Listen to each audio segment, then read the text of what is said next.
একটা স্বপ্ন, একটা আশা। সেই আশায় বুক বেঁধে বাংলাদেশ এখন পারমাণবিক শক্তি ব্যবহারের চূড়ান্ত ধাপে পা দিয়েছে। রূপপুর পারমাণবিক বিদ্যুৎ কেন্দ্রের চুল্লিতে পারমাণবিক জ্বালানি বা ইউরেনিয়াম ব্যবহার শুরু হয়েছে। এর মধ্য দিয়ে পারমাণবিক শক্তি ব্যবহারকারী দেশের তালিকায় বিশ্বের ৩৩তম দেশ হচ্ছে বাংলাদেশ। মূলত চুল্লিতে ইউরেনিয়াম জ্বালানি বসানো হলে তা থেকে তাপ তৈরি হয়। সেই তাপে পানি থেকে বাষ্প তৈরি হয়ে টারবাইন ঘুরবে আর সেখান থেকে বিদ্যুৎ উৎপাদন হবে। এই মুহূর্তের অপেক্ষাতেই ছিল গোটা বাংলাদেশ। অর্থের হিসেবে দেশের সর্ববৃহৎ প্রকল্প রূপপুর পারমাণবিক বিদ্যুৎ কেন্দ্র।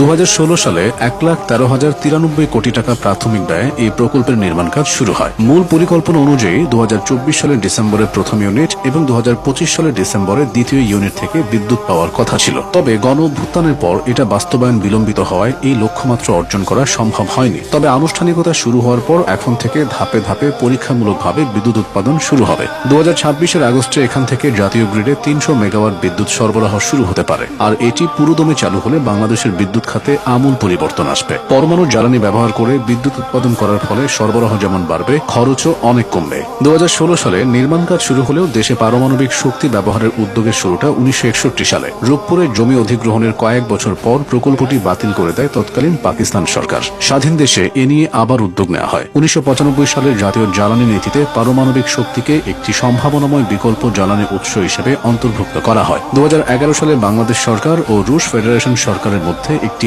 আন্তঃরাষ্ট্রীয় সহযোগিতা চুক্তি স্বাক্ষর করা হয়। চুক্তির আওতায় ২০১৫ সালের ডিসেম্বরে বাংলাদেশ পরমাণু শক্তি কমিশন ও রোজাটমের ইঞ্জিনিয়ারিং কোম্পানি অ্যাটমস্ট্রয় এক্সপোর্টের মধ্যে পারমাণবিক বিদ্যুৎ কেন্দ্র নির্মাণের জেনারেল কন্ট্রাক্ট স্বাক্ষর করা হয়। চুক্তিতে